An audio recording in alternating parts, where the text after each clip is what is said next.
Good morning. Welcome to Monday Morning Coffee and Chat with Hallee Bridgeman. I'm coming to you from my home office in Fort Knox, Kentucky, and I'm so happy that you could join me this morning. I have my cup of coffee, so I hope you have your cup of coffee or tea or whatever it is that you drink in the morning, and you're able to take a few minutes and sit back and relax while we chat about my books.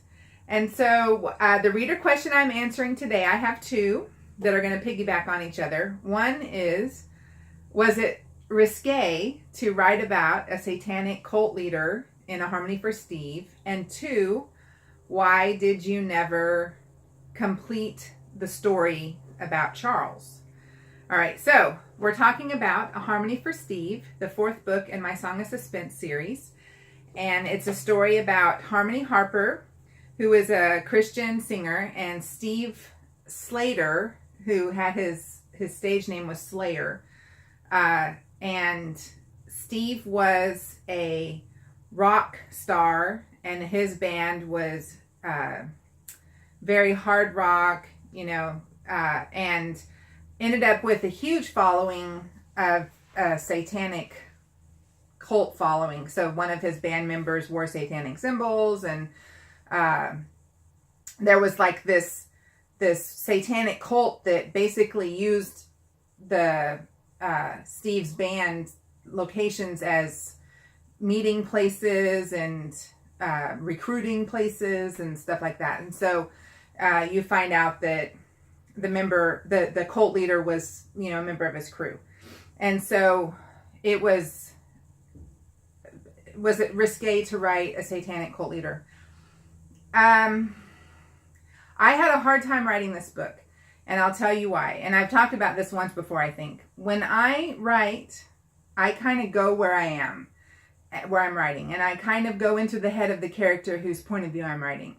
And I wrote in the point of view of the satanic cult leader. And it was very dark to be in that point of view. My head went into his head.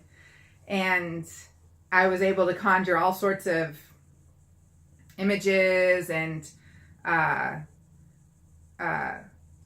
thoughts and situations that necessarily didn't make it onto the page, or maybe did, and then I erased them because it was too much. And the whole time I was doing it, I was worried that there would be a negative reaction from the readers. And I started writing it, and it got darker and darker and darker.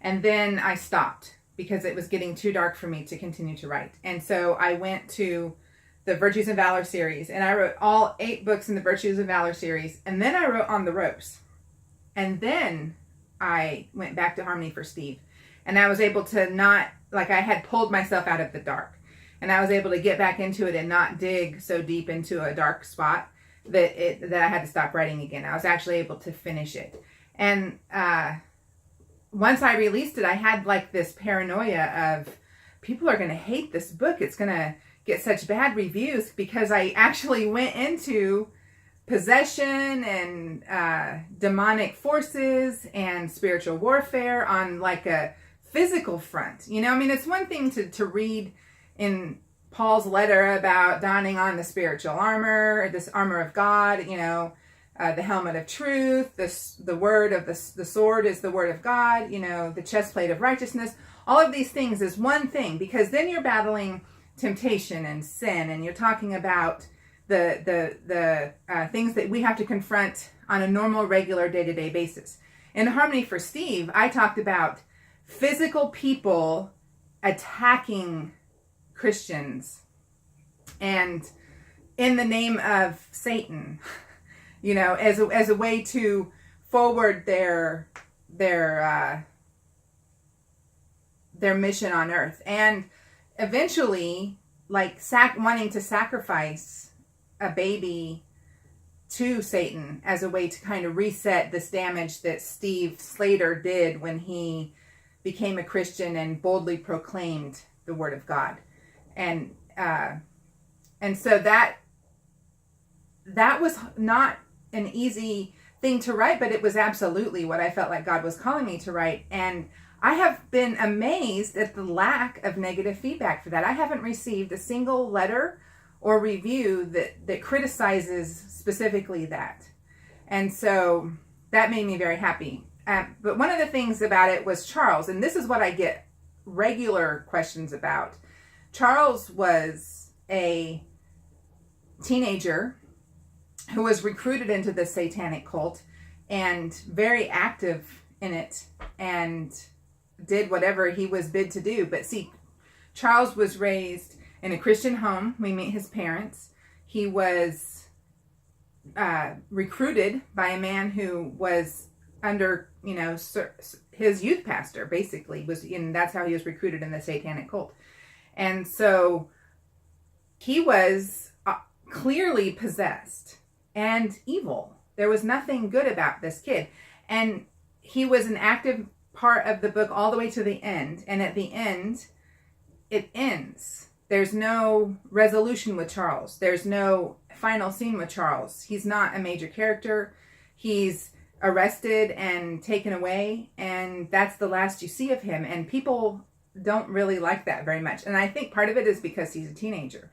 And so they feel like he needs to have resolution, and that he needs to have redemption, that he needs to find Christ, in jail or whatever. But the fact is that there are actually evil people in the world. And there are actually possessed people in the world.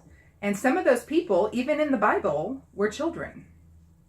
And I don't like it. I don't want to consider the fact that there's some 15-year-old kid walking around that has truly evil intentions in his heart, or that might be part of a youth group in some church somewhere, but it's true. I'm not going to hide from the truth. And so Charles was an evil, possessed teenager who served Satan and did not find Christ by the end of my book. And that's just what it is. But Harmony led Steve to Christ. He proclaimed the word of God from stage after, a decade of turning and running from God as much as he could. And there's no telling how many people in my fictional world of the Song of Suspense series were affected positively by Steve. And it may be something that I address later. Someone who was once his fan became a Christian because he followed God, or, whatever. But the fact is, it won't be Charles, because I'm not going to give this false idea of true evil being able to be redeemed by the end of a story just to tie up all the fictional strings, because that's not how I write. So, the question was, why didn't I? And the answer is because it ended. It was his ending of the story. And so I know that question probably doesn't satisfy you, but I hope that I made sense explaining it. And I appreciate both questions from both readers. And if you are interested, this is A Harmony for Stephen. Like I said, it's the 4th book in the Song of Suspense series, but you can read them without having to read all of the other books. And I want to remind you that next week is when I will be with my boys, and we will be answering questions about autism. And I've already gotten several questions, but go ahead and submit some more questions, and we will answer questions as the mother of an autistic child, as the brother of an autistic child, and coming from Scott's perspective with an autism diagnosis. And so we look forward to spending that time with you and answering your questions. And have a wonderful week. God bless you.